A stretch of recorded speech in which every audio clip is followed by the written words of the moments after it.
Hallelujah. आज हम गुजरावाला में, गांव का नाम है जी, क्या गांव का नाम है जी?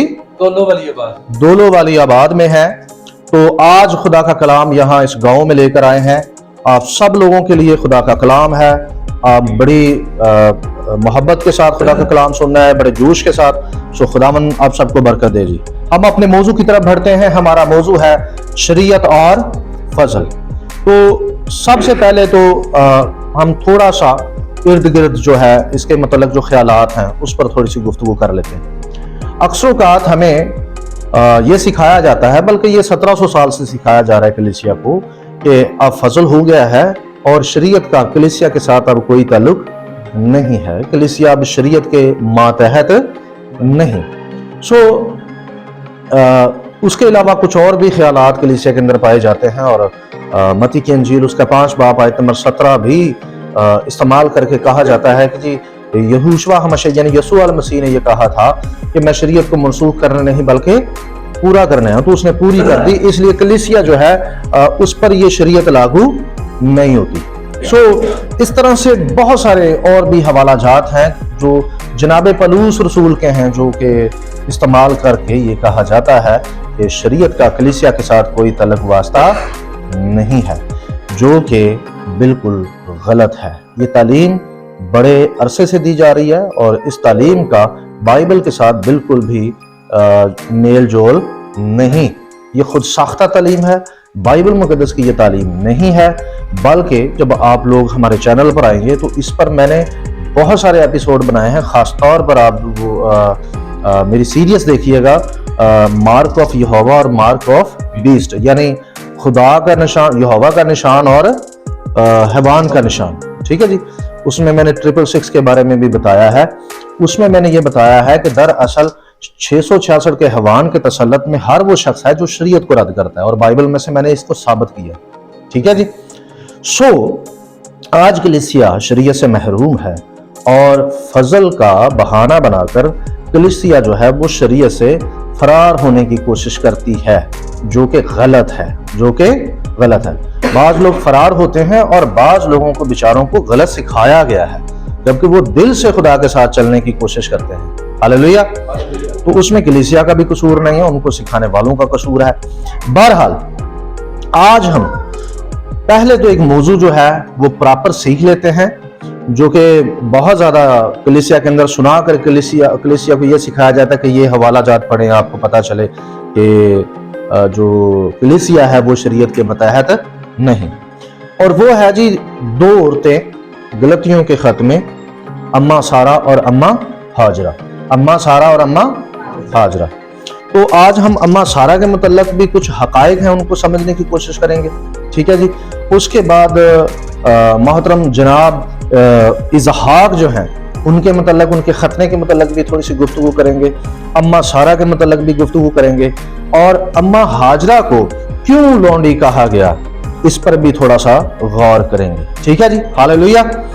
मैंने उस हवाले का इंतखाब किया है जिसको इस्तेमाल करके शरीयत की नफी की जाती है। ठीक है जी।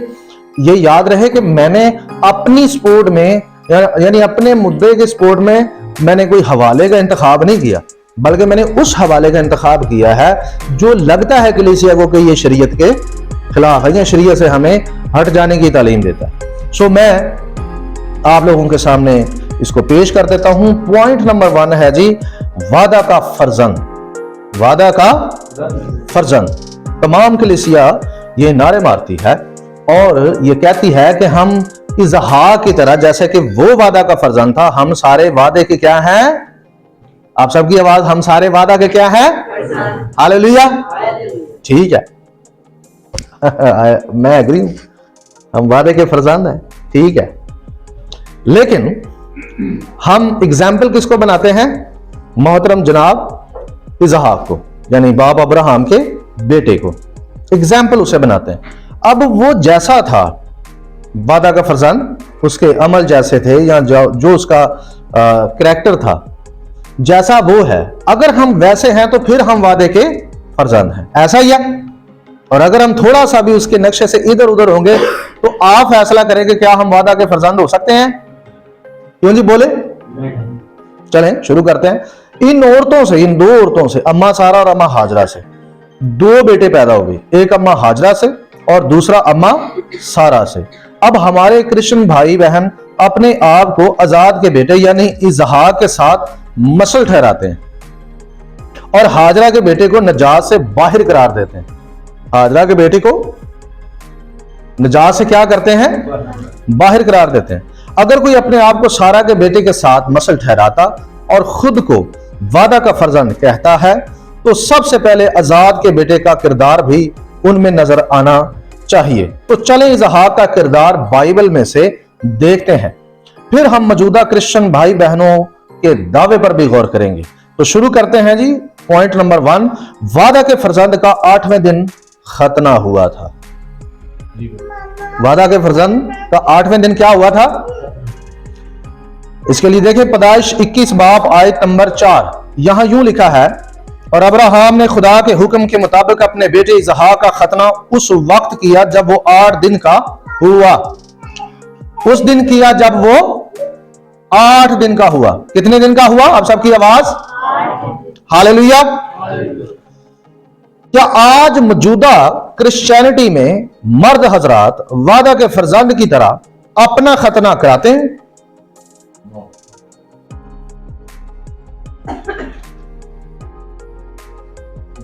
मैंने कहा था ना कि नक्शा जो है वो इक्वल होना चाहिए, क्योंकि जनाब पलूस रसूल हमें जब वादे के फर्जंद करार देता है ना, यानी गैर अक़वाम कलीसिया को जब वो वादा का फर्जंद कहते हैं तो वो किसको मसल ठहराते हैं? इजहाक को। किसको? अब इजहाक को देख लें कि वो उसका करैक्टर क्या था, उसका नक्शा क्या है। उसका नक्शा ये है कि उसका 8वें दिन क्या हुआ था? खतना। क्या हम अपने बच्चों का 8वें दिन खतना करवाते हैं? क्या हमने खतना करवाया जो मर्द हज़रात हैं? ठीक है जी।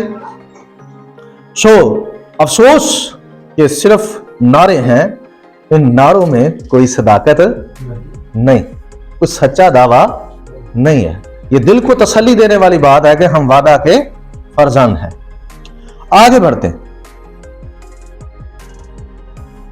अगर क्रिश्चियन भाई बहन इजहाक की तरह अपना खतना नहीं कराते तो फिर वादा के फर्जंद कैसे ठहरे? यानी वो बहनें जिनके बच्चे होते हैं, अगर वो अपने बच्चों यानी लड़कों का खतना नहीं करवाती, क्योंकि यहूदी औरतों में खतने के लिए सबसे ज्यादा औरतें जो हैं वो आगे बढ़कर ये काम करवाती थी बच्चों का। ठीक है जी। तो मेरे कहने का मतलब ये है कि वो भाई बहन अगर जो अपने बच्चों यानी लड़कों का खतना नहीं करवाते वो वादा के फर्जंद नहीं हैं। तो आज उनके लिए मौका है, तो तौबा करें और आइंदा से खुदा के कलाम के मुताबिक अपने बच्चों का 8वें दिन क्या किया करें? खतना किया करें। और अगर किसी ने अभी तक नहीं करवाया तो वो भी करवाएं, चाहे वो बड़ा है चाहे वो छोटा है। हमारी कलीसिया में कोई बड़ा हो छोटा हो, जब उसे कलाम की समझ आती है, हर साल हमारी कलीसिया के अंदर 17-18 कभी पिछले साल तो 30 खतने हुए थे। ठीक है जी। तो हमारे लोग खतना करवाते हैं, और इवन के हम किसी को खादम मखसूस नहीं करते बगैर खतने के। इवन के हम अशारुबानी भी उसे बगैर खतने के नहीं करने देते। ठीक है जी। क्योंकि खरूज की किताब में वाज़ेह लिखा हुआ है कि बगैर खतने के कोई शख्स अशारुबानी नहीं ले सकता। मेरी बात समझ रहे हैं आप लोग? हालेलुया। ये बातें नहीं है आप लोगों के लिए, मुझे अंदाजा हो रहा है कि ये बातें जो हैं आप लोगों के लिए बिल्कुल नहीं है, लेकिन मैंने आपके लिए वक्त रखा है। आप क्वेश्चन मुझसे कर सकते हैं, मैं यही हूं। बारूक हाशिम। पॉइंट नंबर 2, दो औरतें। गलतियों 4 बाब आयत नंबर 24 और 25, यहां लिखा है, इन बातों में तमसील पाई जाती है, इसलिए कि ये औरतें गोया 2 अहद हैं, एक कोई सीना पर का जिससे गुलाम ही पैदा होते हैं, और वो हाजरा है। वो कौन है?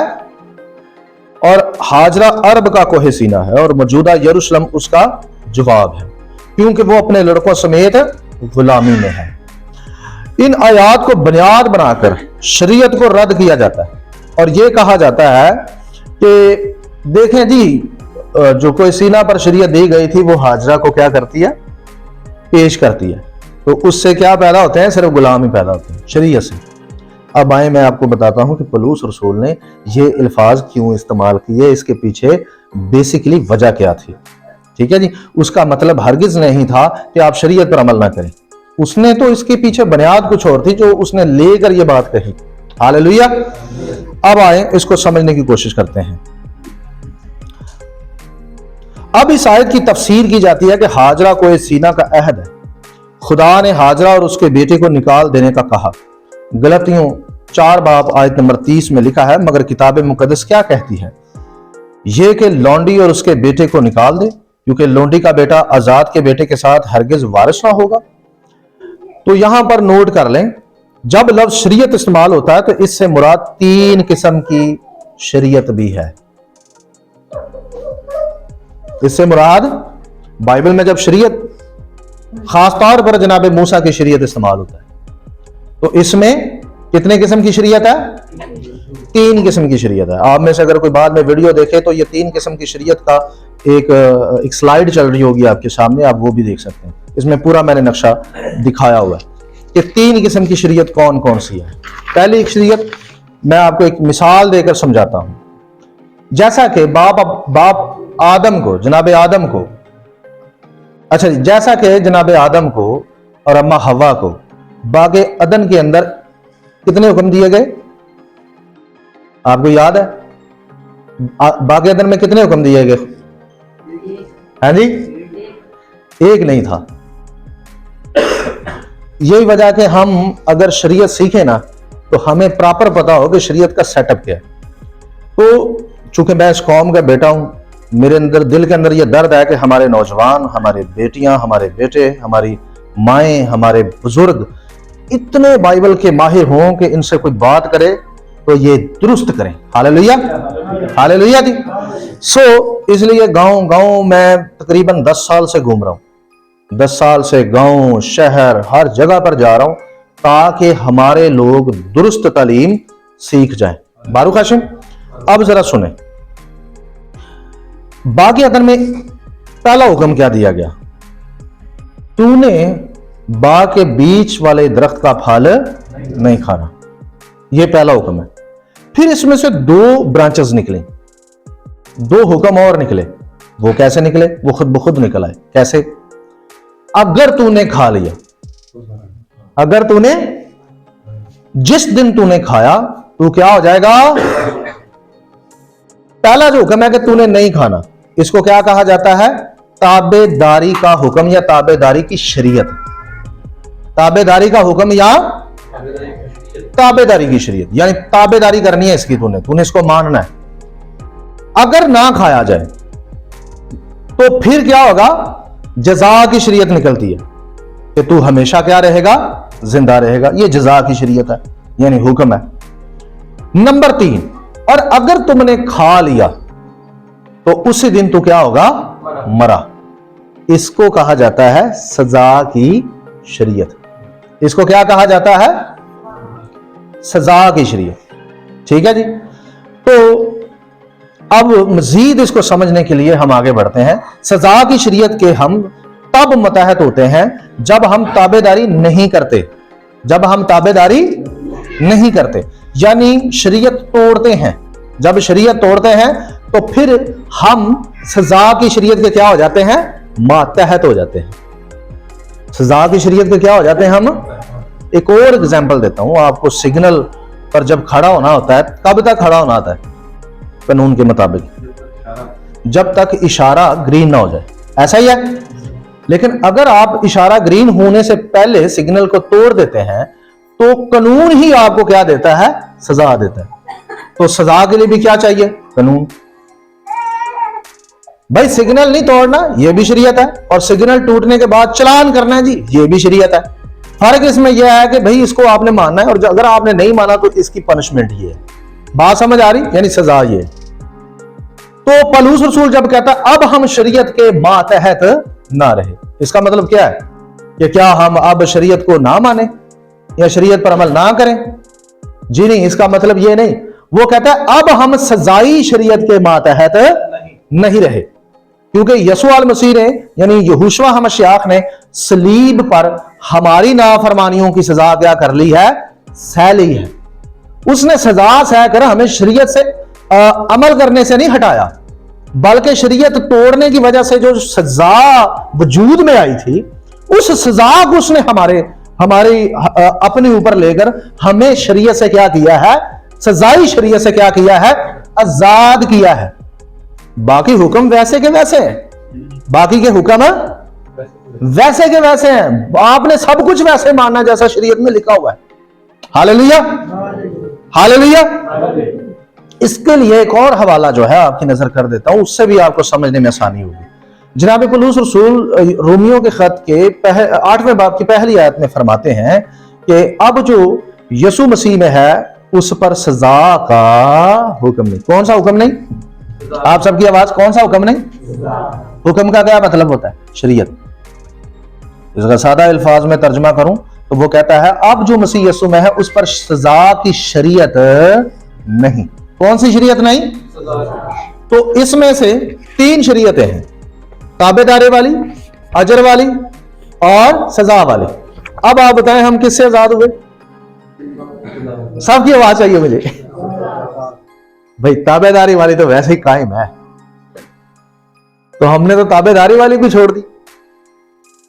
हमें बहुत सारे पादरियों ने गलत सिखाया और हमने गलती करते करते क्या किया, सारी शरीयत छोड़ दी और एक नारा मारा जी हम पर क्या हो गया है, फजल हो गया। फजल क्या हुआ है? फजल ये हुआ है कि जो हमारी सजा थी वो यसू अल मसीह ने खुद सह लिया है। हालेलुया, ये है फजल। इसको फजल की कहा गया है। फजल ये नहीं है कि आपको कफारा खुदा की नाफरमानी करने के लिए तैयार कर रहा है, जी नहीं। कोई भी फजल आपको हुक्म तोड़ने के लिए नहीं कहता। हालेलुया, कोई फजल आपको खुदा का नाफरमान नहीं बनाता। बारूक हाशिम, हालेलुया। आगे बढ़ते हैं ताकि आपको और मजीद समझ आ जाए। और हम सजाई शरीयत के मतहत हो जाते हैं, लेकिन अगर हम हुक्मों पर अमल करते हैं तो हम जजा की शरीयत के तहत अजर पाते हैं। अब सवाल यह पैदा होता है कि कलीसिया कौन सी शरीयत के मतहत नहीं? बड़ा वाज़ेह जवाब है, जैसा कि आपने कहा, हम सजाई शरीयत के मतहत नहीं। ठीक है जी। अमल वाले जितने हुक्म उसमें लिखे हुए हैं वो सब हम पर लागू हैं आज भी। मिसाल के तौर पे 8वें दिन बच्चे का खतना करना, ये पक्का है, लाजमी है। ठीक है जी। इसमें मैं आपके लिए एक चीज छोड़कर जाऊंगा, ये खतने पर मेरा आर्टिकल है। बहुत सारे लोग हो सकता है ये सोच रहे हो कि पौलुस रसूल ने कहा था कि खतना जो है अब वो जरूरी नहीं है, तो इसमें मैंने सारे इसके हल बता दिए। ये राजेश भाई आपको कॉपी करा के पूरे गांव में आपने जी तकसीम कर देना है, सबके घरों में ये जानी चाहिए। आपने इसको पढ़ना है। मजीद चाहिए होगा तो मैं आपको मजीद भेज दूंगा। खतना कभी भी पौलुस रसूल ने नहीं कहा कि जी खत्म हो गया। ठीक है, ये सब झूठ सिखाया गया कलीसिया को। ये पौलुस रसूल को बल्कि उस पर इल्जाम आयद कर दिया गया कि वो शरीयत का मुखालिफ था। ऐसा कुछ भी नहीं। दूसरी बात, जैसा कि निधा का मसला है, इब्रानी में माहवारी को निधा कहा जाता है। ठीक है जी। तो इस पर पाकिस्तान के बड़े मशहूर स्कॉलर जो हैं वो कलीसिया को सिखाते हैं जी औरतें जो हैं वो निधा की हालत में भी इबादत गाह में आ सकती हैं, वो खिदमत कर सकती हैं, पुलपट पर खड़ी हो सकती हैं, बाइबल को हाथ लगा सकती हैं।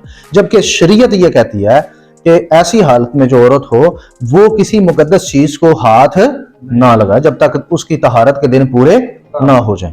अब ऐसा है कि 12 साल की औरत का सिलसिला लेकर हमारे सामने रखा जाता है। कौन सी औरत? कहा जाता है जी उसके 12 साल से खून जारी था। सवाल यह पैदा होता है, कभी आपने बाइबल में से पढ़ा कि उसे माहवारी का खून था? नहीं। कहीं सबूत है इसका? मेडिकल साइंस से साबित है कि अगर 1 साल तक भी औरत को माहवारी का खून आए तो वो मर जाती है। मेरी बात को समझ रहे आप? तो ये औरत जिंदा कैसे रहेगी? उस वक्त तो ये सहूलत भी मुयस्सर नहीं थी कि जी ब्लड लगाया जाए। ये तो अभी आई है ना जदीद दौर में। ठीक है जी। तो आप मेडिकल साइंस जो है ना आपके इस मुद्दे को लेकर आपकी किताब के खिलाफ खड़ी हो जाएगी कि भाई आपकी किताब खिलाफ अकल बात कर रही है और मेडिकल साइंस पर पूरी नहीं उतर रही। ठीक है जी। सो लिहाजा ये 12 साल की औरत के जो खून जारी था ये हरगिज भी सबूत नहीं मिलते कि उसे माहवारी का खून जारी था। जी नहीं। जब अब वहां पर जो यूनानी लफ्ज है जो खून जारी होने के लिए वहां पर लिखा हुआ है, जो खून बहने के लिए वहां जो लफ्ज इस्तेमाल हुआ है वही लफ्ज जख्मों से निकलने वाला खून। दरअसल इस पर बहुत सारे मुफस्सरीन का ख्याल है कि दरअसल उसके जिस्म पर ऐसे ऐसे जख्म थे जिनमें से खून रिश्ता था, हल्का हल्का, ठीक है ना जी, हल्का हल्का खून रिश्ता था, उसे माहवारी वाला मसला नहीं था। ये हमें सदियों से बेवकूफ बनाया जा रहा है और नापाकी सिखाई जा रही है। ऐसा नहीं है, ऐसा नहीं है। बहरहाल कोई मुझे सबूत दे सकता है कि जी इसे माहवारी वाला खून था, तो हम भाई माजरत कर लेंगे कि ठीक है जी, लेकिन कोई सबूत नहीं है। झूठ बोला जाता है जी कलीसिया के साथ, ठीक है जी, ऐसा कुछ भी नहीं है। आगे बढ़ते हैं। इसी के साथ सब्बत को नहीं माना जाता, इसी के साथ यानी यही बातें ले गए जी, अब हम शरीयत के मतहत नहीं, सब्बत को रद्द किया जाता है। अब हम शरीयत के मतहत नहीं, ईदों को रद्द किया जाता है। हमारी कितनी ईदें हैं, कितनी ईदें आपको पता है? हमारी जो ईदें, कितनी ईदें हैं जी? 84। कितनी? इस किताब के अंदर 84 ईदें लिखी हुई हैं। कितनी? कोई एक नाम बता दे बच्चों में से। नरसिंगों की ईद, इब्रानी में उसे यौम तुरुआ कहा जाता है। और कोई बच्चा बोले? हाँ जी, खैमों की ईद, ठीक है। और यौम कपूर, ठीक है। और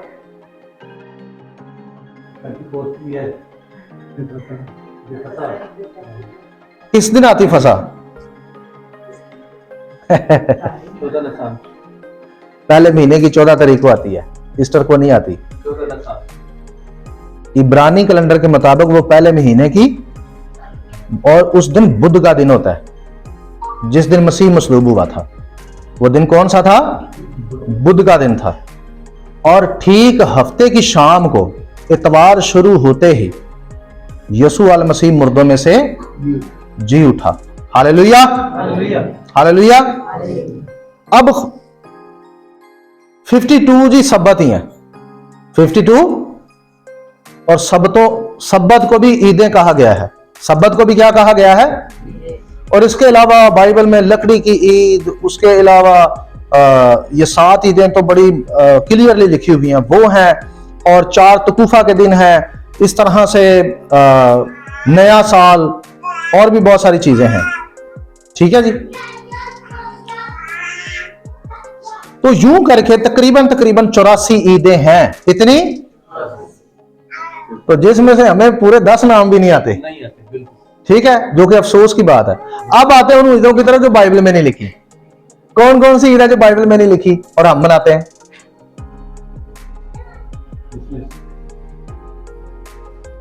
देख लें, ये लिखा नहीं है और हमारे बच्चों को ये हमारे खून में बसा दिया गया, ये हमारे ब्लड में है, जो लिखा ही नहीं है, ठीक है जी। बहरहाल आप मना रहे हैं, आप मनाते रहें, आपकी मर्जी है। मैं आपको यह कहूंगा जो लिखा हुआ वो मनाए, जो लिखा हुआ है वो मनाए।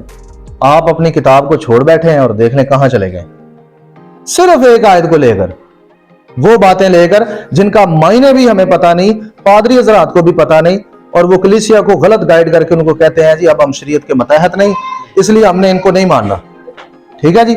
जबकि वहां मामले कुछ और है, पौलुस कुछ और चीजें समझाने की कोशिश कर रहा है। Hallelujah, hallelujah.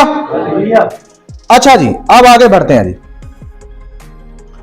इसके बाद अगर यह मान लिया जाए कि पौलुस यहां अहद को ताबेदारी के म्यार पर हाजरा से तशबीहात देता है, तो आपका क्या आप ये जानते हैं कि ये अहद कहते किसको है? कोई सीना का अहद अम्मा हाजरा को कहा गया ना। आप सब बताएं, कोई सीना पर जो अहद दिया गया वो क्या था? याद है किसी को? चलें, मैं 2-3 हुक्म दोहरा देता हूं, आप सब ने अगर आपको याद है तो आप दोहराएं। तू कोई तराशी हुई सूरत मूरत आगे, तू अपने माँ बाप की, खुदा का नाम बेफायदा, यानी 10 अहकाम, यह अहद है। तो क्या इस अहद को मानने वाले लोंडी की औलाद है? पौलुस तो यही कह रहा है जिस तरह से हमें समझाया जा रहा है उस हिसाब से तो भाई 10 अहकाम को मानने वाला कौन है? लोडी की औलाद है।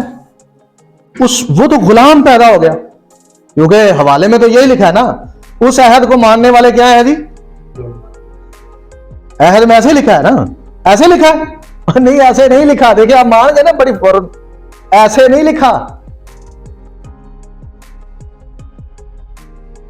मिसाल के तौर पर खुरूज 20 बाब की आयत नंबर 3 में लिखा है, मेरे हजूर तू गैर मबूदों को ना मान। खुरूज 20 बाब की आयत नंबर 4 में लिखा है, तो अपने लिए कोई तराशी हुई सूरत मूरत ना बनाना, ना किसी चीज की सूरत बनाना जो ऊपर आसमान में या नीचे जमीन। अब आप इस हुक्म को हाजरा और उसके बेटे की तरह निकाल देंगे। क्या निकालेंगे अपनी जिंदगी से? अगर जैसे हमें सिखाया गया है, अगर हम वैसे ही लें इसको, तो फिर तो भैया निकालना पड़ेगा। तैयार हो जाए, मूर्तें सूरतें बनाने के लिए तैयार हो जाए, बुत परस्ती करने के लिए आप आजाद हैं फिर बुत परस्ती करने के लिए। उसके बाद तो मामला और भी खराब है। जैसा कि खुरूज 20 बाब की आयत नंबर 7 में लिखा है, तो खुदावंद अपने खुदा का नाम बेफायदा ना लेना, क्योंकि जो उसका नाम बेफायदा लेता है खुदावंद उसे बेगुनाह ना ठहराएगा। अब आप इस हुक्म को हाजरा और उसके बेटे की तरह निकाल देंगे, निकालेंगे जी या नहीं? सारे बोले ना, परेशान हो गए आप। इस हुक्म को निकालेंगे या कायम रखेंगे? खुरूज 20 बाब आयत नंबर 8, याद करके तो सब्बत का दिन पाक मान, 6 दिन तक तो मेहनत करके अपना सारा काम काज करना, तो क्या आप सब्बत का दिन पाक नहीं मानेंगे? वैसे तो आज क्रिश्चियन बरादरी सब्बत के हुक्म को तो अपनी जिंदगी से निकाल ही चुकी है, क्योंकि सब्बत कौन सा दिन है? हफ्ते का, और हमने उसे कौन सा बना लिया? एतवार का। वो तो निकाल ही चुकी है। हाँ जी, उसे तो हमने बना लिया सब्बत खुद ब खुद ही अपने पास से ही। और 10 हुक्मों में से इस हुक्म की नाफरमानी कूट कूट कर भरी हुई देखी जा सकती है। यार वाह क्या बात है, इस हुक्म को क्रिश्चियन बहन भाई हाजरा और उसके बेटे की तरह निकाल चुके हैं। अफसोस की बात है, निकाल चुके हैं, वाकई निकाल चुके हैं, जो कि 10 हुक्मों का हिस्सा है कि तू सब्बत के दिन को क्या करना? पाक मानना। खुरूज 20 बाब आयत नंबर 12 में लिखा है, तू अपने बाप और अपनी मां की क्या करना? देखिए सारे बोले उन्होंने थे आके, सब नु पता है हुक्मनामा बनवाया तो मैं भी एक दिन प्यो बनना है, मैं भी एक दिन मां बनना है। और हो सकता है हम में से कोई ऐसे भी बैठे हों जो माँ बाप हैं ऑलरेडी। इस हुक्म को हम बहुत पसंद करते हैं, तो बाकी अहद का क्या करना है? अगर आप हाजरा की तरह शरीयत निकालेंगे तो माँ बाप की इज्जत भूल जाएं कि आपके बच्चे आपकी इज्जत करेंगे। ये कलीसिया के अंदर क्या मुनाफिकत है? अपनी मर्जी की बात को कायम रखना है और बाकी बातों को क्या करना है? निकाल देना है। क्या ये फजल है? उगड़ दुगड़ है जी, गुंजना वाला, कोई समझ नहीं आती ये कहां का फजल, समझ से बाहर है। और ये अफसोस की बात है। ठीक है जी, आगे बढ़ते हैं।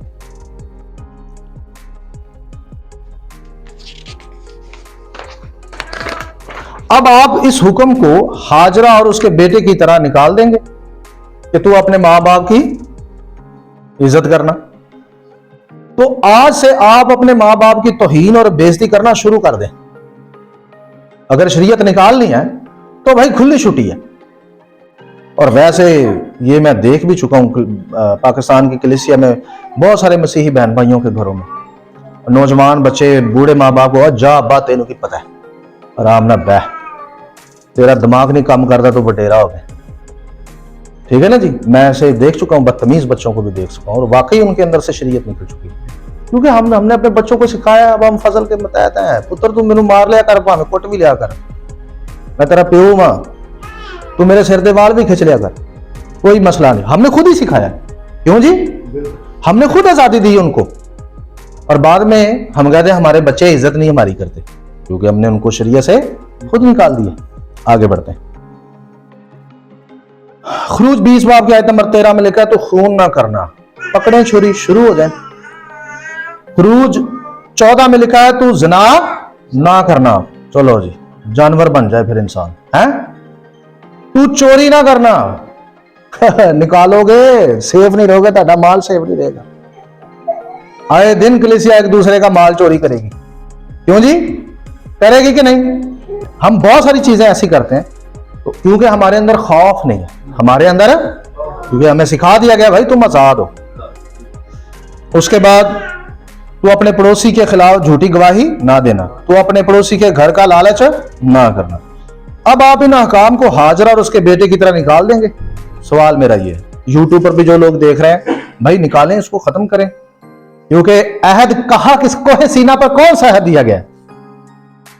कोई सीना पर दिया जाने वाला अहद कौन सा है जी? पास्टर साहब 10 काम है, और कौन सा अहद है? चुप करके हम हवाला पढ़ के बस इस पर शोर मचा देते हैं। वो जी हाजरा को जैसे निकाला गया, शरीयत भी बस जो है ऐसे शरीयत को मानने वाले भी निकाल दिए जाएंगे, हैं जी? वो भाई आप देखो तो सही है क्या? ठीक है जी, आगे। यही कोहे सीना का अहद है और इसको आज का पादरी हाजरा और उसके बेटे की तरह निकालने के चक्कर में है। इस अहद के बिना कलीसिया पाक कैसे रहेगी? ज़िना, चोरी, खून, बुत परस्ती वगैरह वगैरह से बाज कैसे रहेगी? इंसान, कलीसिया जानवरों की तरह हो जाएगी। हो जाएगी कि नहीं? आपने ईमानदारी से बताना है, हो जाएगी कि नहीं? और तकरीबन आधी तो हो चुकी है, आधी हो चुकी है। फजल का नाम लेकर हमने वो हाल कर दिया कलीसिया का कि खुदा माफ करे। मैं जब विजिट करता हूं, लोगों के मुंह से ये बातें सुनता हूं तो मैं हैरान हो जाता हूं कि ये क्या सिलसिला है। पॉइंट नंबर 3 जी, क्या हाजरा लौंडी थी? क्या हाजरा लौंडी थी? इब्रानी लफ्ज जो लौंडी के लिए इस्तेमाल हुआ है वो है शिपेखा। इस लफ्ज के मायने लौंडी, खादमा, घरेलू फर्द, शादी से पहले की नौकरानी। इस लफ्ज का इस्तेमाल कहां कहां और कैसे कैसे हुआ है, चंद हवाला जात आप लोगों के सामने जो है पेश कर देता हूं। इस लफ्ज का तर्जुमा जो है हाजरा के लिए लौंडी नहीं होना चाहिए। दरअसल वो लौंडी नहीं थी, वो लौंडी। अच्छा, वैसे भी खिलाफ अकल बात है, किसी शख्स की 2 बीवियां हों और उसके बच्चे एक अपने वालिद की एक बीवी को लौंडी कहें तो क्या ये मुनासिब है? क्यों नहीं ये मुनासिब है? हाजरा, अम्मा हाजरा जो थी वो बाप अब्राहम की क्या थी? सारे बोले क्या थी? क्या आज हमें उसे लौंडी कहते हुए शर्म नहीं आनी चाहिए? हम कहते नहीं जी पुलूस ने तो नहीं कहा, ये तो तर्जमे में आया। 19वीं सदी में ये तर्जमा हुआ उर्दू का। क्यों जी? पुलूस ने नहीं कहा। जो पुलूस ने कहा अभी मैं आपको बताता हूं पुलूस ने क्या कहा है। अच्छा जी, रूत 2 बाप आयत नंबर 3 में रूत ने खुद को इस्तिलाहन लौंडी यानी खादमा कहा। क्या कहा? लेकिन वो लौंडी या खादमा नहीं थी। क्या वो लौंडी थी जी? रूत इसराइल में क्या उसका मकाम लौंडियों जैसा था? जी नहीं, उसने अपने आप को खादम यानी इस्तिलाहन ऐसा कहा कि मैं तेरी खादमा, मैं तेरी क्या हूं? अच्छा, ये सिर्फ इस्तिलाहन इस्तेमाल हुआ है। अस्तस्ना 28 बाप आयत नंबर 68 में यूं लिखा है कि यहां गुलाम लौंडी है जिसको खरीद कर लौंडी बनाया जाता है। जिसको खरीद कर क्या किया जाता है? यानी लौंडी वो होती है जिसको खरीदा जाए, जिसको उसको लौंडी कहा जाता है। और ये बतौर सजा भी इस्तेमाल हुआ है। पहला सैमुएल पहला बाब आयत नंबर 18, यहां हन्ना ने खुद को एली काहिन की खादमा कहा। यही लफ्ज इस्तेमाल हुआ है, ठीक है जी, शिफा, यही लफ्ज इस्तेमाल हुआ है खादमा के लिए। लेकिन उसने एली काहिन की अपने आप को क्या कहा? खादमा। तो क्या सामुएल नबी की जो मां थी, क्या वो एली काहिन की लौंडी थी? सारे बोले जी क्या उसकी लौंडी थी? नहीं ना। तो फिर अम्मा हाजरा लौंडी कैसे हो गई? यही लफ्ज अम्मा हाजरा के लिए इस्तेमाल हुआ। अच्छा, आगे बढ़ते हैं। तो यह सिर्फ एहतरामन कहा जाता है। कैसे कहा जाता है? सामुएल पहला बाप आयत नंबर 25 और 27 में लिखा है, 25 बाप की आयत नंबर 27 में लिखा कि अबीजेल ने खुद को दाऊद की खादमा कहा, जबकि उर्दू बाइबल में इसका तर्जमा लौंडी किया गया है। जबकि वो दाऊद की लौंडी नहीं थी, बल्कि वो भी एहतरामन कहती है, अबीजेल जो थी। हालांकि उसका कोई शौहर और था, है जी, लेकिन उसके लिए लफ्ज तर्जमा और लौंडी कर दिया गया, जबकि वो अपने आप को इब्रानी का शिपेखा कह रही है। ठीक है जी, हालेलुया। लिहाजा यहां भी जब वो दाऊद को कहती मैं तेरी लौंडी हूं, तो वो एहतरामन कहती है कि मैं तेरी क्या हूं, खादमा हूं। बाइबल के मुताबिक गुलाम लौंडी वो होती है जिसको कीमत अदा करके खरीदा जाए। क्या करके? अब अम्मा हाजरा की कोई कीमत अदा नहीं की गई। वो जब चाहती जा सकती थी, वो आजाद थी। वो क्या थी? उर्दू बाइबल में हाजरा के लिए इब्रानी के लफ्ज शिपाखा का तर्जमा लौंडी किया गया है, जबकि इसका दुरुस्त तर्जमा खादमा ज्यादा बेहतर है। ठीक है जी। लेकिन गुलाम लौंडी वही होती है जिसकी कीमत अदा की जाए। अब अम्मा हाजरा क्या वाकई इब्राहिम और अम्मा सारा की लौंडी थी? अगर वो गुलाम लौंडी थी तो यह कहां लिखा है कि उसको अब्राहम ने कीमत देकर खरीदा? कोई सबूत है क्या अम्मा हाजरा को जी पैसे देकर खरीदा गया? कोई सबूत बाइबल में? कोई सबूत नहीं। अब मैं आपको पिछली स्टोरी बताता हूं कि अम्मा हाजरा थी कौन। अब आपके होश उड़ जाएंगे कि ये औरत कौन थी। ठीक है जी, हालेलुया। दरअसल वो गुलाम लौंडी नहीं थी, बल्कि वो फराउन बादशाह की बेटी थी और मिस्र की मलका थी। हालेलुया। वो मिस्र की क्या थी? जिसको बतौर खिदमतगारी के लिए अब्राहम और सारा को दिया गया, क्योंकि फराउन खुदा से मुतासर हुआ और वो चाहता था कि उसकी बेटी यही दीन सीखे जो बाप अब्राहम फॉलो करता था, जो अम्मा सारा फॉलो करती थी। आप देखें बड़े बड़े अमीर तरीन लोग दीन के लिए अपने उस्तादों की क्या करते हैं? क्या करते हैं? खिदमत करते हैं। उम्र से बड़ा बंदा उम्र से छोटे बंदे की क्या कर रहा होता है? खिदमत कर रहा होता है, सिर्फ दीन की वजह से। किसकी वजह से? तो फराउन बादशाह ने अपनी बेटी को उसकी खादमा कहा। क्या कहा? उनकी खिदमत करने के लिए, ताकि उनकी खिदमत करे और इनसे दीन सीखे। क्या सीखे? तो इसको लेकर पता नहीं क्या क्या जो है वो फार्मूले बना दिए गए और पड़ोसी कौम को चिढ़ाने के लिए कहा गया जी है तुसी लौंडी दी औलाद हो, तुसी किदी औलाद हो। यार ऐसे ही नहीं है। अब बढ़ते हैं आगे। अच्छा जी, और उसका नाम हाजरा था, जो एक फराउन की बेटी है, जिसे उसने उसे उस वक्त खादमा के तौर पर दिया। ठीक है जी। अच्छा जी, मैं आपको कुछ सबूत देता हूं। तारगुम जोनाथन पैदाइश 16 बाब आयत नंबर 1 में यूं लिखा है, लेकिन अब्राहम की बीवी सारा ने उसे जन्म नहीं दिया था, लेकिन उसकी एक खादमा एक मिस्री थी और उसका नाम हाजरा था, जो एक फराउन की बेटी है, जिसे उसने उसे उस वक्त खादमा के तौर पर दिया था जब खुदावंद के कलाम ने उसे मुतासर किया। ये देखें कितना कदीम हवाला है हमारे पास। हालेलुया। ये देखें यहूदियों की तारगून में लिखा हुआ वाज़ेह। आगे जी, इस आयत पर राशि का भी यही बयान है कि अम्मा हाजरा फराउन बादशाह की बेटी थी। किसकी बेटी थी? रबी राशि जो है वो यहूदियों का बहुत बड़ा रबी है और उसकी बात को बड़ा मुस्तनद माना जाता है। वो भी कहता है कि ये अम्मा हाजरा जो थी, ये फराउन की क्या थी? बेटी थी। ये मिस्र की मलका थी। ये कोई आम औरत थोड़ी ना थी कि जिन्हें पैसे दे के खरीदा जाता है जी। अब तो रेट के मुताबिक लौंडी कौन होती है? जिसको कीमत देकर क्या किया जाए। तो अम्मा हाजरा तो ऑलरेडी मालदार थी। हालेलुया जी, बारूक हाशिम। तालमूद का भी यही बयान है कि अम्मा हाजरा फराउन की बेटी थी। इसके लिए देखें बाबली तालमूद पैर की दारा अली एजर 26, इसके अंदर आप इसको पढ़ सकते हैं। लिहाजा गलतियों में या पैदाइश जहां तर्जमा लौंडी किया गया है पैदाइश की किताब में, यहां तर्जमा खादमा होना चाहिए, क्योंकि हाजरा कीमत से खरीदी नहीं गई थी। हालेलुया।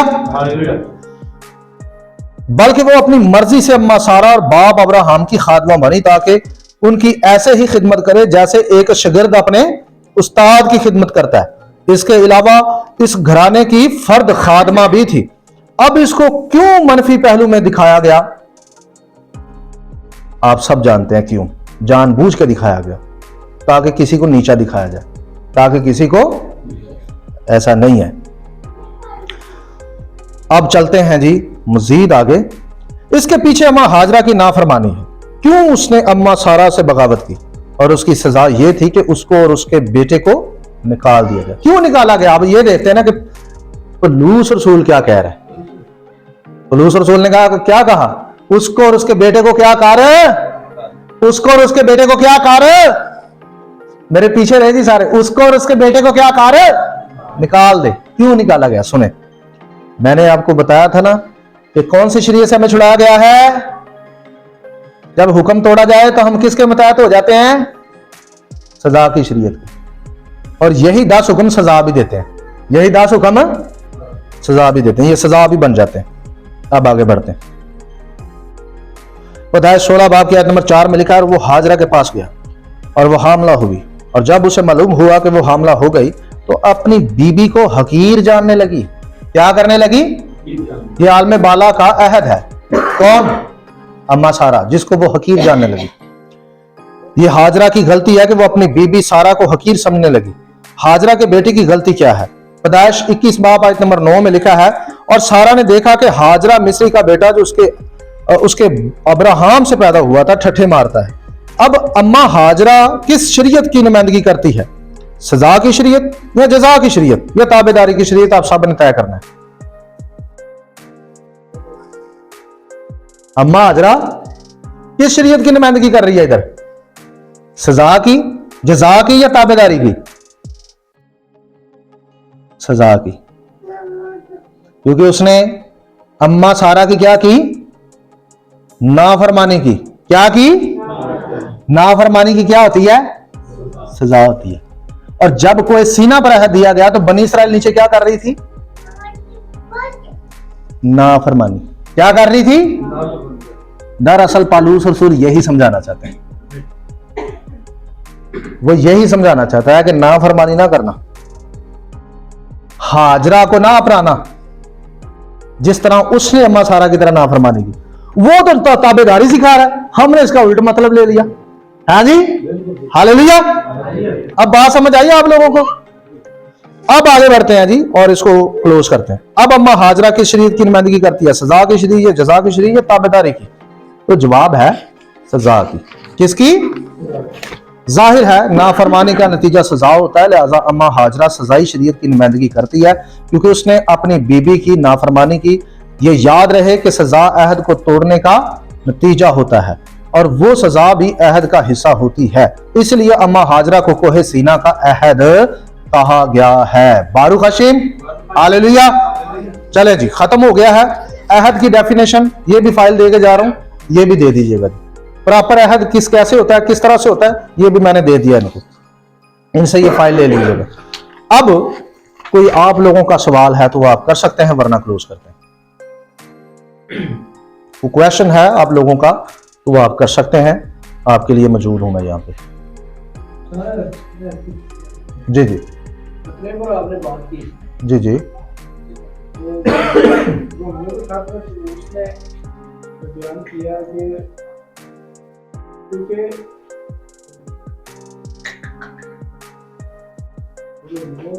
दो बाब 25 आयत में लिखा है, खतना से फायदा तो है बशर्ते कि शरीयत पर अमल करना जी, लेकिन जब तूने शरीयत से अदूर किया तो तेरा खतरा नामुमकिन है।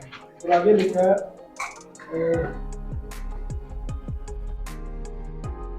29 आयत में, बल्कि यहूदी वही है जो बातन में है और खतना वही है जो दिल का है और रूहानी है ना कि नफ्सी। ऐसे की करीब आदमियों की तरफ से नहीं बल्कि खुदा की तरफ से होती है। आमीन। तो अच्छा, इसकी डेफिनेशन चाह रहे हैं मैं कर लूँ? ठीक है जी, खुदा आपको बरकत दे। क्या नाम है आपका? एहसन, हैरिसन। अच्छा जी भाई हैरिसन, बहुत शुक्रिया क्वेश्चन के लिए। अच्छा जी, पहली बात तो यह है कि ऊपर उसने कहा कि अगर तू शरीयत का अदूल करता है तो तेरा खतना जो है वो नामख्तूनी के बराबर है। तेरा खतना, इसलिए शरीयत पर अमल करना क्या है? लाजमी है। ये बात बिल्कुल उसने दुरुस्त कही। अगर आप खतना करा के शरीयत को तोड़ते हैं तो फिर खतना नामख्तूनी के क्या होगा? बराबर होगा। दरअसल उसने सही कहा, ऐसा ही है। खतना कराने के बाद शरीयत पर क्या करना चाहिए? अमल करना चाहिए।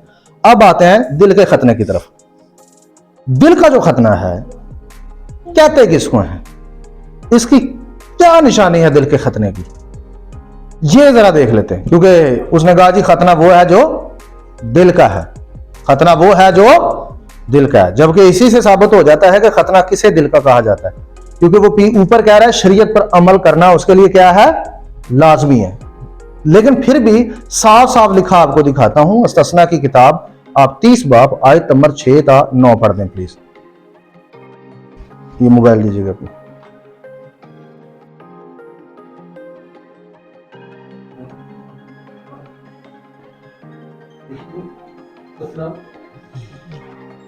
लिखा है, और खुदावंद तेरा खुदा तेरे और तेरी औलाद के दिल का खतना करेगा।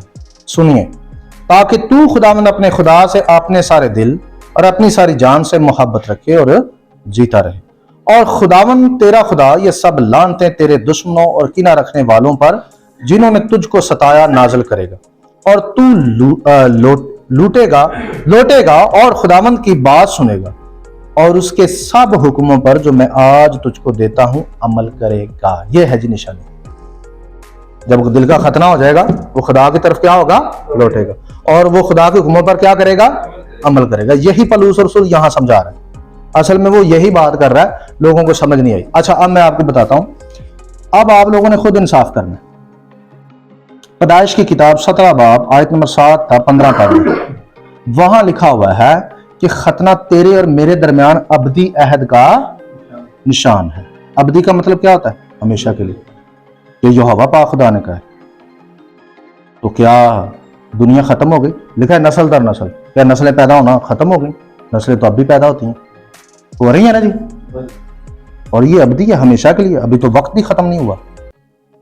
क्या यहोवा पाक खुदा ने हमारे साथ डबल पॉलिसी खेली? ऐसा हो सकता है? जी नहीं, वो कभी भी डबल पॉलिसी नहीं खेलता और डबल कलाम नहीं करता। ठीक है जी, दो तरह की बात नहीं करता। उसका कलाम आज कल बल्कि अब तक यकसा, वो हमेशा एक ही बात करता है। तो मसला क्या है? मसला ये है कि खतना जो है इस्तस्ना 17 बाब में खुदा का हुक्म है। क्या है? खुदा का जिस्म का खतना। आप सच्ची सच्ची बताएं, दिल के खतने की निशानी है खुदा के हुक्मों को मानना। दिल के खतने की निशानी क्या है? तो अब कोई जिस्म का खतना नहीं करवाता, ये हुक्म नहीं मानता, आप मुझे बताएं क्या वो दिल का मखतून है या ना मखतून है? इस हुक्म को तोड़कर वो कैसे दिल का मखतून हो सकता है? यह भी तो हुक्म है, क्योंकि दिल के खतने की निशानी क्या है? हुक्मों पर अमल करना। यह है दिल का खतना। जुबानी कलामी तो कोई दिल का खतना नहीं है। बाइबल मुकद्दस का खतना जो दिल का है, वो यहोवा पाक खुदा ने निशानी बताई है भाई, हुक्मों पर अमल करने वाला दिल का क्या होता है? मखतून होता है। और जिस्म का खतना खुदा का हुक्म है, जिसको हम तोड़ कर कहते हैं कि हम दिल के मखतून है। ये मुमकिन नहीं है जी। हालेलुया जी। और कोई क्वेश्चन है तो?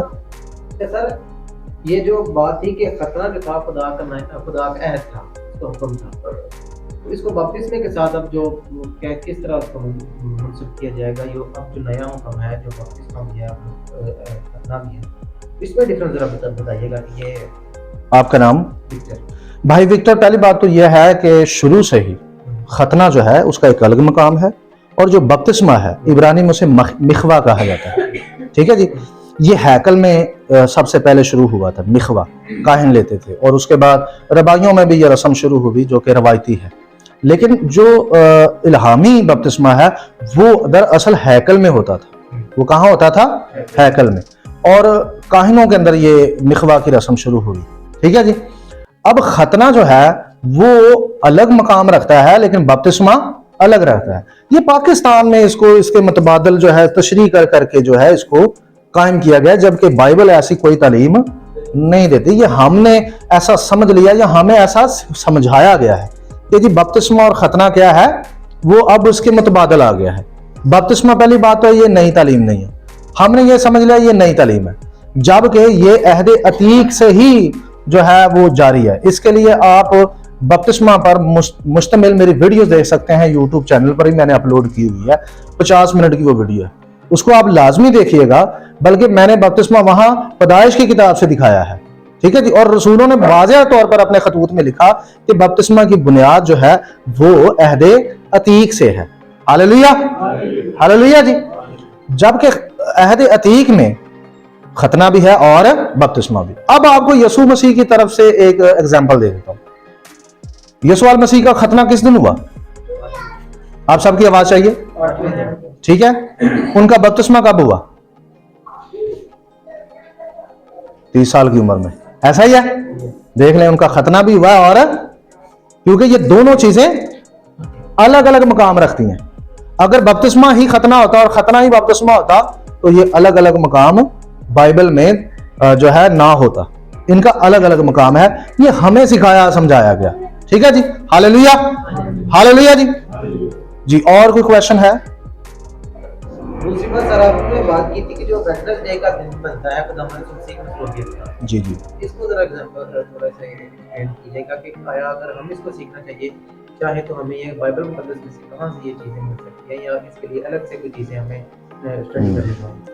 खैर वो तो स्टार्ट में मैंने कुछ चीजें तमहीदी तौर पर कही थी, ठीक है। चले मैं इस पर भी जो है वो लब कुशाई कर देता हूं आपकी रहनुमाई के लिए। देखिए जी, अगर हम ये मान लेते हैं कि यहोशुआ हमशायाख बरोज जुम्मा मसलूब होकर दफन हुए, तो जनाब मसीह का कौल है कि जिस तरह से यूना मछली के पेट में 3 रात और 3 दिन रहा, कितने याद रहे कि जिस तरह से वो कह रहे हैं ना उसी तरह गिनना है, हमने अपने स्टाइल से नहीं गिनना कि जी जुम्मा हफ्ता इतवार, ऐसे ही नहीं। उन्होंने क्या कहा? 3 रात और 3 दिन। आपने 3 रातें पूरी करनी है और 3 दिन पूरे करने, ठीक है जी। अब आए हम सारे मिलके गिनते हैं और सारे मिलके इसको सही करते हैं। अगर मसीह जुम्मे को मसलूब हुए तो चलें जी, आप जुम्मे का दिन भी डाल लें, मेरी तरफ से छुट्टी है, और पूरे कर दें 3 दिन और 3 रातें। जुम्मे का दिन 1, आप गिनते जाएं।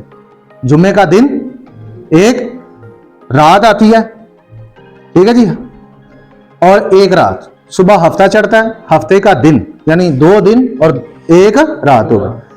फिर रात होती है, 2 रातें और 2 दिन। सुबह इतवार का सूरज चढ़ जाता है, मरियम कब्र पर आती है, यीशु कब्र में नहीं होता। चलो भाई, अब सारी कौम मिलकर ये तीसरा दिन इकट्ठा करेगी। ये कहां गया? कौमें हमें कितने अरसे से ताने दे देकर हमारा मजाक बना रही हैं कि नहीं? सच्ची सच्ची बताएं। और हम ये मजाक सुनते रहते हैं आए दिन, जबकि किताब मुकद्दस ने ये हमारे साथ सच बोला है कि मैं 3 दिन 3 रात कहां रहूंगा? कब्र में रहूंगा। हालेलुया। तो ये बात तो पक्की है कि वो जुम्मे वाले दिन मसलूब नहीं हुआ, ठीक है जी। लिहाजा वो बुध वाले दिन मसलूब हुआ है, और ठीक इतवार का दिन शुरू होने पर और शबात खत्म होने पर मुर्दों में से यीशु मसीह जी उठे थे। क्योंकि बाद लोग कहते हैं जी वो सुबह सुबह कब्र से जिंदा हो गया सी, ऐसे नहीं है। ओ भाई, सुबह सुबह कब्र पर मरियम गई थी, और जब वो गई थी तो कब्र क्या थी? ये कहीं नहीं लिखा वो सवेरे सवेरे मुर्दियां जो जिंदा हो गया सी, ऐसे कहीं नहीं लिखा। ये हम ऐसा समझते हैं। तो इस पर मैं मुफस्सल, जब आपके सवाल की वजह से मैं इस पर एक मुफस्सल जो है वीडियो अपलोड कर दूंगा। आपसे गुजारिश है कि आप वहां से जरूर देख लीजिए।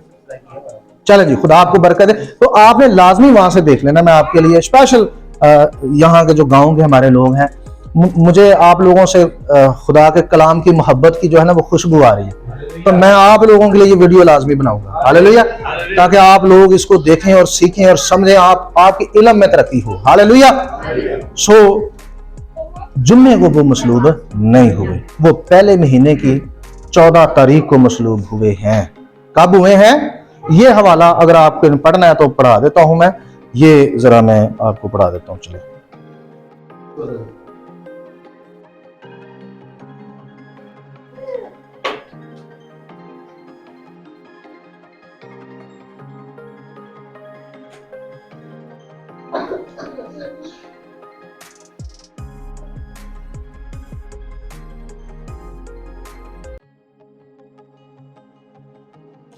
यूहन्ना की अंजील उसका 19 बाब है, आयत नंबर 13 से लेकर 15 तक।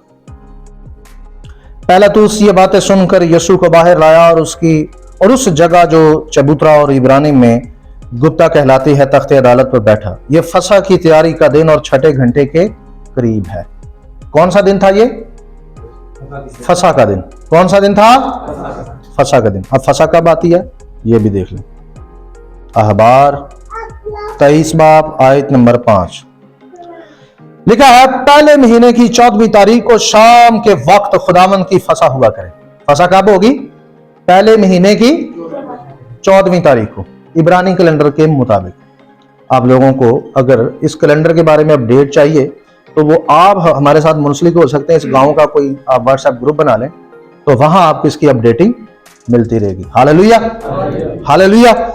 सो ये ईद फसा पहले महीने की 14 तारीख को आती थी और जिस दिन मसीह मसलूब हुए उस दिन कौन सी थी? ईद फसा। इसका मतलब ये हुआ कि वो पहले महीने की 14 तारीख को मसलूब हुए। एक और आसानी आपके लिए करता हूं, आप खुद ब खुद बुध पर पहुंच जाएंगे, हिसाब कर लीजिएगा। घर 12 की पहले फिर यसु फसा से 6 रोज पहले बैतनिया में आया। कहां? कितने दिन पहले? 6 रोज पहले। 14 में से 6 माइनस कर दें, कितने रह गए? 8। यानी पहले महीने की 8 तारीख को। ऐसा ही है। और इसके बाद जब आप 12वीं आयत पढ़ते हैं तो यहां लिखा है, दूसरे दिन बहुत से लोगों ने जो ईद में आए थे ये सुनकर कि यस्सु यरूशलेम में आता है, खजूर की डालियां ली और उसके इस्तकबाल को निकल कर पुकारने लगे कि होशाना, मुबारक है वो जो खुदावंद के नाम पर आता है। यहां लिखा दूसरे दिन। कौन से दिन? दूसरे दिन। पहले 8 तारीख थी, एक दिन गुजरा क्योंकि यहां लिखा दूसरे दिन। तो क्या हो गया? पहले महीने की 9 तारीख। क्या हो गई? पहले की। अच्छा जी, आज है मरकज की इंजील। अब इस 9 तारीख में वाकया क्या हो रहा है? वो गधे पर सवार होकर यरूशलेम की तरफ जा रहा है। ठीक है ना जी? खजूर की डालियां वगैरह का जो वाकया हम मनाते हैं अपने पास से ही, जो ओरिजिनल डेट है वो तो हम भूल गए। अच्छा जी, 11वां बाब 11वीं आयत 9वीं आयत से पढ़ रहा हूं, 11वें बाब की मरकज की इंजील। और जो उसके आगे आगे जाते और पीछे पीछे चले आते थे, पुकार पुकार कर कहते जाते थे, होशाना, मुबारक है वो जो खुदावंद के नाम से आता है, मुबारक है हमारे बाप दाऊद की बादशाही जो आ रही है, हाल में बाला पर होशाना। और वो यरूशलेम में दाखिल होकर हैकल में आया और चारों तरफ सब चीजें मुलाहजा करके उन 12 के साथ बैतनिया को गया, क्योंकि शाम हो गई थी। क्या हो गई थी? क्योंकि यहूदी कैलेंडर के मुताबिक दिन कब तब्दील होता है? कब तब्दील होता है? आप सबकी आवाज। शाम को, जब आफ्ताब गुरूब होता है। तो इसका मतलब क्या होगा? 10 तारीख होगी। कौन सी? 10 हो गई। हालेलुया। तो फसा से ठीक 4 दिन पहले फसा का बरा लिया जाता था हैकल से। तो वह हैकल में 10 तारीख को क्यों गया? ठीक है जी, क्योंकि वो फसा का क्या है? बर्रा है। लाजमी है कि हैकल का बर्रा कहां से लिया जाए? हैकल से। तो वो हैकल में गया 10 तारीख को बकायदा, क्योंकि 14 तारीख को ज़िबा होता है और 10 तारीख को बर्रा हैकल से लिया जाता है। तो 10 तारीख को वो पूरे 10 तारीख को हैकल के अंदर था। हालेलुया। बारू का समझी? ये 10 तारीख को बर्रा लिया जाता था। इसका एविडेंस खरूज की किताब 12 बाब है, आप वहां से पढ़ सकते हैं। ठीक है जी। लेकिन फसा से 4 रोज पहले तो घर पीछे एक बर्रा लेना। बारू काशिम। तो जब आप इन दिनों को शुमार करना शुरू करते हैं तो आपको पता चलता है कि यहोशुआ हमेशा बुध को मसलूब हुए थे। ठीक है जी। मजीद आगे जाऊंगा तो ये काफी लंबा चौड़ा, ये 1 घंटा फिर आपको बैठना पड़ेगा। और हमारी कुछ बेटियां बहनें जो है वो मुझे अपने चेहरे से बता रही है, पास्टर साहब मैं थक गई तो हमें जो है उनका भी ख्याल करना है। Hallelujah, hallelujah. सो खुदावंद आप सबको बरकत दे। आपका वक्त जो है जो बहुत कीमती था आपने दिया, इसके लिए मैं खुदा का शुक्र करता हूँ। तो मैं चाहता हूँ मैं आपके लिए एक दुआ करूँ। ठीक है जी। हालेलुया।